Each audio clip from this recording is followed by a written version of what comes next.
Welcome back sa Usapang Tito Manny. January 31, bukas po yun. Aba, ano ba ang meron sa January 31? At sabay-sabay po ang mga rally. Merong anti-BBM rally, merong impeach Sara rally, at ang pagkakaalam ko, meron ding impeach BBM rally. Sabagay okay lang po yan, demokrasya tayo. Wala lang dapat manggugulo sa mga rally na yan.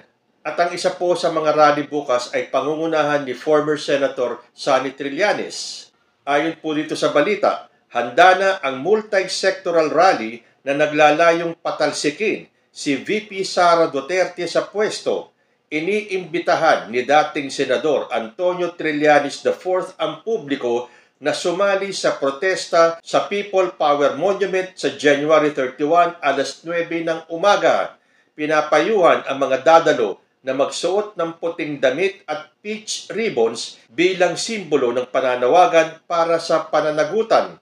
Giit ni Trillanes, hiwalay ang rally na ito sa ibang kilos protesta sa EDSA Shrine sa parehong araw. Kasalukuyang may 3 impeachment complaints laban kay Duterte na isinampa sa Kongreso.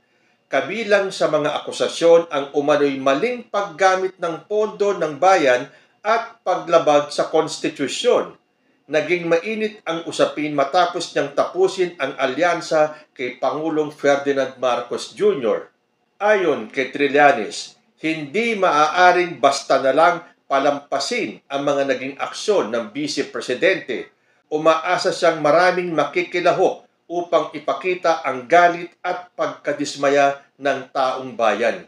So ayan, kung yung ibang mga naging impeach Sara rally, lalo na yung rally na inorganize ng mga BBM vloggers, aasahan po natin na mas marami ang pupunta at makikilahok dito sa rally na pangungunahan ni former Senator Sonny Trillanes. Tama nga naman si Sentry, hindi maaaring basta na lang palampasin ang mga naging aksyon ng Vice Presidente. Aba, wala na po tayo sa katinoan kung talagang pababayaan na lang natin itong mga aksyon na ginawa ni Vice Presidente dahil sa pamamagitan ng paghalukay ng Quadcom sa mga anomalyang di umano ay nagawa ni Vice Presidente, aba dapat po talagang may managot. So saan ba kayo sasama bukas? Sa anti-BBM rally o dito kay former Senator Trillanes to impeach Sara Duterte?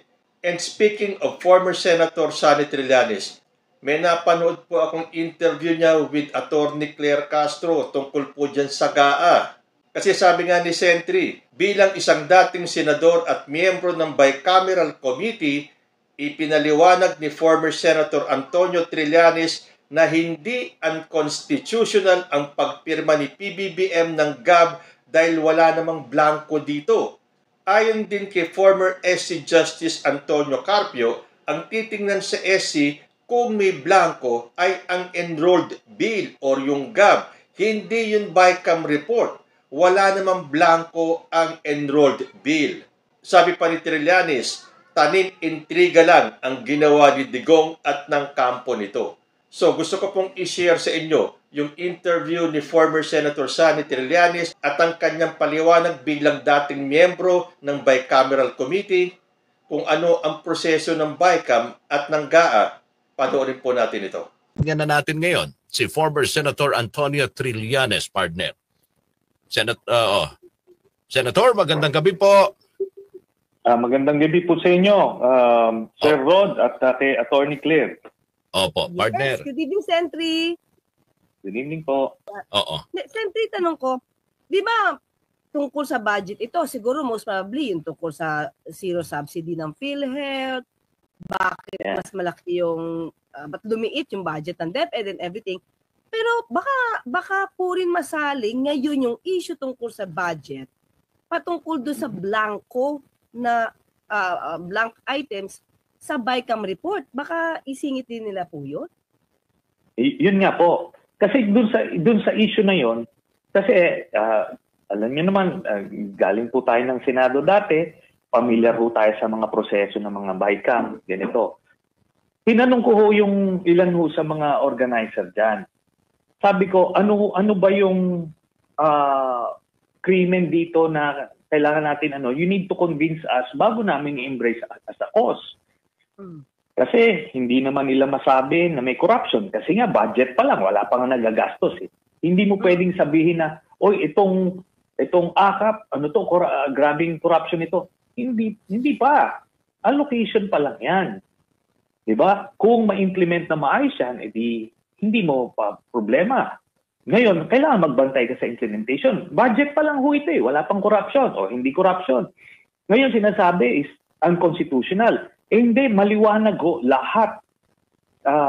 May unanimity sa lahat na sinasabi yung enrolled bill ay wala namang blanco.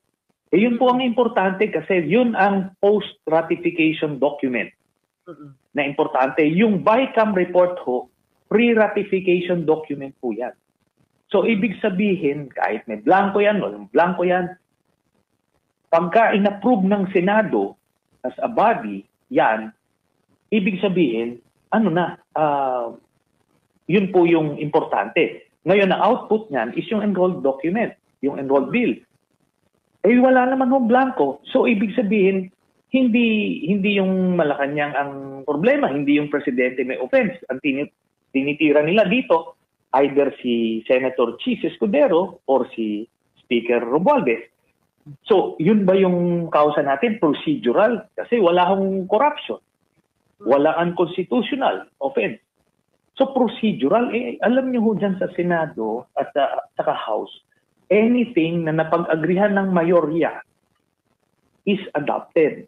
Pagka hindi ka ho nag-object sa isang procedure at kineri ng majority yan, ano ho yan? Ganun po ang magiging ruling ng Supreme Court dyan. Nila yan, proseso nila. Alam niyo ho bang the Senate can even suspend the rules? Ganun arbitrary ang Senado, kasi it gives them flexibility para manavigate yung mga parliamentary obstacles. Ano yan? These are parliamentary tactics, parliamentary rules na pwedeng isuspend. Pero bottom line, pag yung majority ho in-adopt yan, yun po yun. So wala hong wala hong masabi yung mga nag-organisa to convince us na parang talagang ipaglalaban natin ito. Wala po. Yun po. Pero, ito lang po, nagpa-presscon po, kasama po si Justice Carpio. Maski na po siya, sinabi niya po, na wala pong naging mali si PBBM dahil yung enrolled bill po talaga ang magpe-prevail. Sabi na nga din po niya, ito lang po, kanila lang po yata po yung presscon na sa Supreme Court, hindi na po talaga tinitignan yung mga naging negosasyon, anything beyond the enrolled bill, hindi po yan sinusuri ng Supreme Court dahil it will be a violation ng principle of separation of powers. Opo. So, yun na nga po, that's precisely the point. So, kung hindi siya impeachable offense, kasi hindi naman sa part ng presidente yung offense, kung wala namang corruption, kasi wala pa naman nagagastos. So, what are we talking about? Procedure sa Senado? Yung procedure ho ng Senado at saka House, procedure ho nila yun. Pagka umokay ho, kasi yung bicameral conferees, pagka umokay sila, subject to style, alam mo ho, natatapos yung mga yan, mga alas 5 na madaling araw, alas 6 na madaling araw.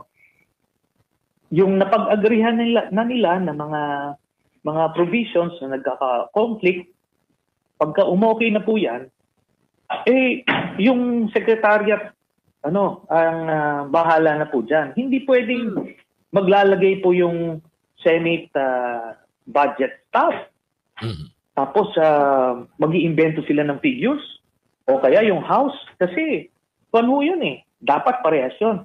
Ang ilalagay po nila dyan ay yun pong naagrihan sa BICAM. So, allowed kaya po, hindi po allowed ng secretariat para sila ang mag-fill in. Opo. Alam niyo ho, ganito, no? To cite this example. Yung batas ho, pwede nga yung bill, pwedeng mag-pass sa second reading niya na kahit 3 senador lang ang present sa floor. Mhm. Technically, hindi po kailangan meron kang quorum. Pero pag wala ho nag-question ng quorum, that can be adopted. Ganun ka-flexible, ganun ka-liberal ang rules ng Senado because ito, kailangan nating maging expedient. But if you are determined to object or block a bill, kasama ito, yung sa budget, pwede kang mag-object. Hingi ako ng clean copy. Kasi yung bicameral conference, yung BICAM report na sinasabi, hindi naman nire-report yan sa plenaryo. Magre-report lang yung chairman ng BICAM, i-report niya na ito yung napag-usapan, ibigay niya yung mga total, yung special provisions, etc. Ngayon kung ikaw hindi ka komportable, itataas mo yung kamay mo, hihingi ka ng clean copy, meaning yung incorporated na lahat. So, ipiprint nila yung 4,000 pages. O, tapos, pagka-happy ka na, hindi saka ka ngayon mag-ano. Ganun po yan. So, eto partner, gusto ko lang kunin yung opinion at kay Senator. Doon mismo sa ipinakita ni Kong Ungap, yung blanco. So, ano po yun para sa inyo? Yung committee report na may mga blanco doon. Para sa paglilinaw lang ng ating mga kababayan kasi sa tingin nila, doon nag-umpisa lahat, di ba?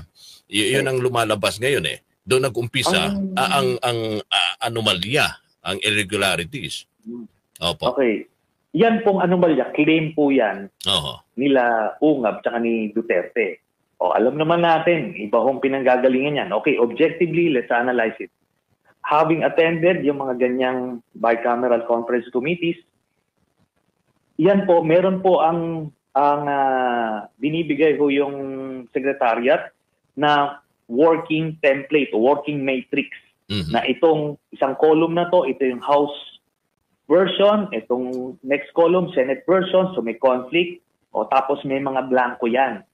Kasi kailangan pong i-reconcile kung ano. So yan na po yung magiging focus ng discussion sa dun sa meeting. Pag nag-agree na yan sila, dun sa minutes, yung nagtatranscribe, napapasok na ho doon. At yun na nga po yung ipapasok nila. Ganun po yan, may working matrix eh. Tapos after nun, they will part ways, okay na, lahat ng conflicting provisions na reconcile na, you will report to the House, the other side will report to the Senate, yun na po yun. Ngayon, ang importante po, hindi po iniintindi ang BICAM report na yan. Ang iniintindi po, yung enrolled bill. Kasi ganito po, parang committee report, magpa-file ka ng pag-sponsor ka ng committee report, ang dami yung dadaanan yan, amendments, lahat-lahat.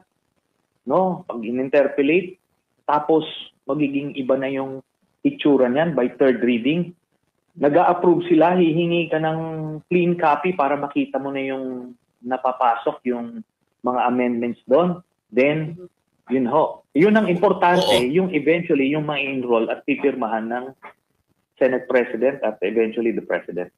Okay. Yun po yun. Sige, partner. Thank you for that clarification kasi ang dami talaga naguguluhan because nung pinasok to nila Congressman Unga, parang biglang wow, parang bago sa lahat ng mga ng taong bayan yung issue na to. So ayan, naliwanagan ba kayo sa paliwanag ni former Senator Sonny Trillanes? Marami na rin po ang nagtanggol dyan sa gaan na yan at nagpaliwanag tungkol sa BICAM. Pero as usual, yung mga sarado ang isip at gusto talaga magpakalat ng fake news, igigiit nila na may anomalya dyan sa BICAM na yan. Paulit-ulit na lang pong ipinapaliwanag na ang pinakapinal po ay yung pinirmahan ni Pangulong Bongbong Marcos. At ano po ba ang masasabi ni Pangulong Bongbong Marcos dito sa tila walang katapusang destabilization na ginagawa ng Duterte Camp? Budget lang po, sir. Yes. May we have your reaction dun sa final lang po na challenge before the Supreme Court ni former ES Vic Rodriguez. What do you think of this, sir? Unconstitutional daw yung GAA. Well, that I've read some of the filing, the complaint. Well, the Solzhen, of course, will be the ones who will argue for the government. He tells me, Solzhen Maynard tells me that we are on a solid footing in terms of constitutionality. I don't know why they bothered to file that, because napakahirap ng kanilang assertion. It clearly doesn't... well, anyway, it's not for me to make the argument. We'll let the Solzhen make the argument before the Supreme Court, and we're very confident that our case is strong. Pero just in case lang, sir, na pumabor, not in favor of the admin, yung decision ng Supreme Court, meron po ba tayong contingency? No. We shut down everything. I guess that's what they want. They want the government to cease working. So yung matuloy yung kanilang mga destabilization na ginagawa. So kung mapapansin ninyo, tila lumalabas na talaga ang pangil ni Pangulong Bongbong Marcos. Ang tingin ko kasi dyan para bang yung bida sa pelikula, pinababayaan muna na bugbugin yung bida, tapos sa kalagitnaan ng istorya, biglang lalabas ang pangil nito at susupilin ang mga kalaban. Yan po ang nakikita kong nangyayari ngayon. Kayo po, ano ang masasabi ninyo? Comment lang po down below and I will see you in my next video. Diyos ti Agnina.